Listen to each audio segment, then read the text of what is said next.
Vamos ver também uma magistrada gaúcha especializada em direito de família e que já foi casada 5 vezes. Isso aqui é levar uma especialização a sério. É a desembargadora Maria Berenice Dias. Obrigado. Por isso é que dá tanto problema entre homem e mulher, porque são duas cabeças tão diferentes, né? Parece que são duas espécies diferentes que morreram as fêmeas de uma espécie, os machos de outra espécie, e como combinava, aí juntou o homem e a mulher. Por isso dá tanta confusão. Por isso que ela tem que trabalhar tanto, essa mulher que faz parte da magistratura gaúcha, especializada em direito de família, desembargadora Maria Berenice Dias.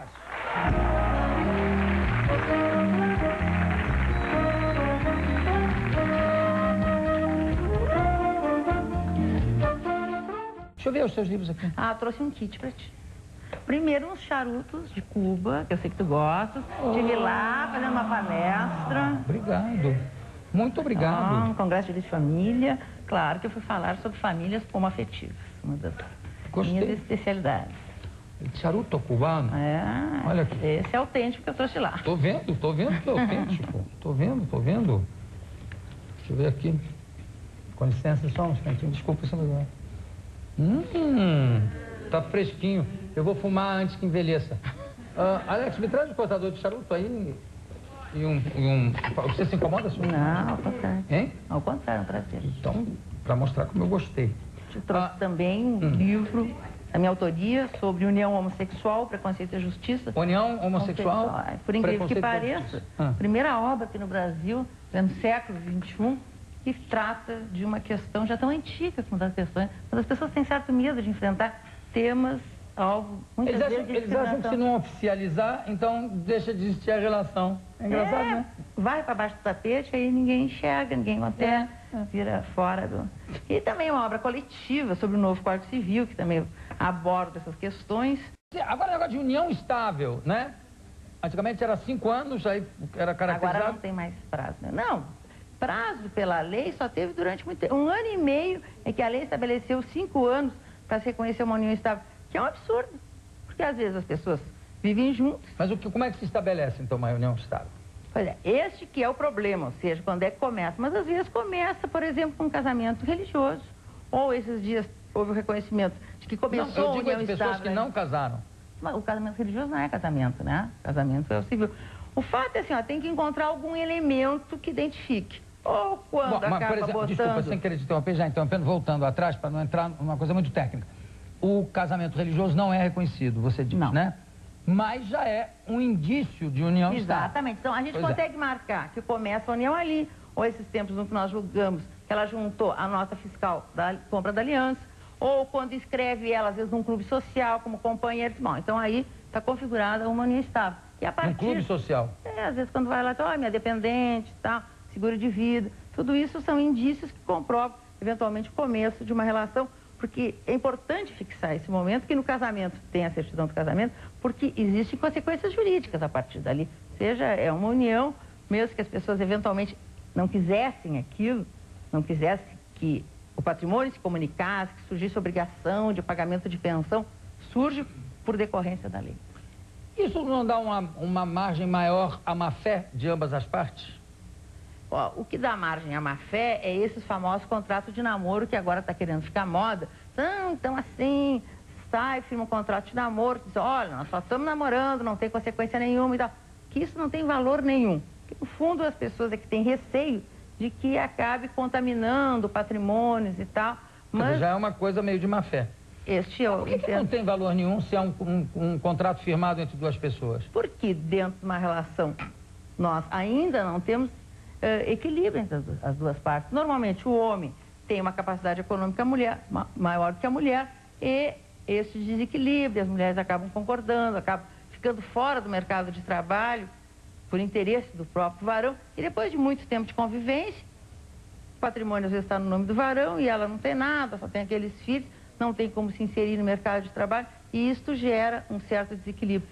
Agora, por exemplo, existe uma média para estabelecer quando é uma união fixa ou não é uma união fixa? Não, a lei só diz que tem que ser um prazo contínuo, então Depende um pouco da Então o negócio sensibilidade também, do ou pelo menos magistrado. tinha antigamente, de morar juntos ou não morar juntos, né? Mas hoje em dia nem viver sob o mesmo teto é requisito. Claro que tem que ter uma justificativa para não morar sob o mesmo teto e configurar uma união estável. Por exemplo, eu tenho um motivo. Eu trabalho lá, meu marido trabalha aqui, então isso aí configuraria... Quer dizer, se não tiver uma justificativa... Não, cada um leva a sua vida, um pouco livre. Tem que haver um comprometimento de vida entre ambos e tal. Perfeito. Agora, você contou uma que eu achei maravilhosa, que é o negócio de pessoas que, namorados, que para não se comprometerem, que nem mandam... Pois é. Então, o que existe...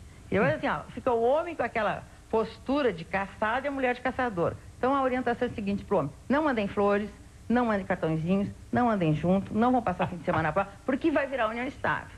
E a orientação para as mulheres, como parece que nós todos estávamos desesperados atrás de um relacionamento, é exatamente que se exponham, andem junto, vão nas festas, apareçam e tal, junte todos os papeizinhos e tal, para depois configurar a partir dali. A gente escuta falar muito disso. Fulano é bilionário, separou, mas estava tudo em nome da empresa e a mulher era sócia minoritária da empresa, então ele pôde dar só uma pensão por fora e tal. Isso acontece muito. Quer dizer, a empresa, a mulher, mesmo sendo sócia, só recebe aquilo que... se ela é sócia minoritária. Acontece assim, tem um princípio que eu acho lindo. Se chama do levantamento do véu. Ou seja, esse subterfúgio de migrar todos os bens para uma pessoa jurídica, para uma empresa, com a finalidade de não partilhar os bens, então se desconsidera essa Mas pessoa tem gente jurídica. que faz isso, né? Tem gente que faz. E que consegue. Mas a jurisprudência há uma tendência nesse sentido de, não dar o mínimo significado a essa pessoa jurídica e mandar partilhar os bens, inclusive da empresa. Tem gente que põe tudo em nome do irmão, antes de separar. Tem gente que calcula. Eu conheço um caso que eu não vou falar aqui. Eram 3 irmãos, ele descobriu que a mulher o estava traindo. E o homem consciente traído é um horror, né? As mulheres a mulher também, a mulher é mais... Está acostumada, porque a traição, não é acostumada, a mulher historicamente, é um negócio aceitável. Ela é mais generosa, Isso faz parte da nossa cultura, machista ainda, que nós temos que reverter um pouco. Mas olha, Berê, posso chamar de Berê? Berê, com certeza. Chamou de João, vou chamar de Berê. Berê, dentro dessa cultura toda, o que a gente estava falando de... Cultura machista, não dividir bem. Essa pessoa foi traída, ficou indignada, mas aguentou sem dar demonstração nenhuma. Isso é que eu acho impressionante, a frieza. Durante um ano, um mês já depois, ele passou todos os bens dele para os outros 2 irmãos. E aí, 1 ano e meio depois, ele se separou. E aí ele não tinha mais nada e a pobre moça não pôde provar coisa nenhuma. É que assim, as pessoas têm a titularidade dos seus bens para fazer o que querem. E se eram bens imóveis, ela deve ter assinado para ser transferido para os irmãos dele. Claro que assinou. Pois é, mas ela concordou. Sem saber, né? Mas não, se assinou, concordou que ia transferir, depois não tem muito. Isso é um chamado corno vingativo, eu acho. Terrível. Bom, eu conversei aqui com a desembargadora Maria Berenice Dias. Muito obrigado pela sua presença. Daqui a pouco a gente volta.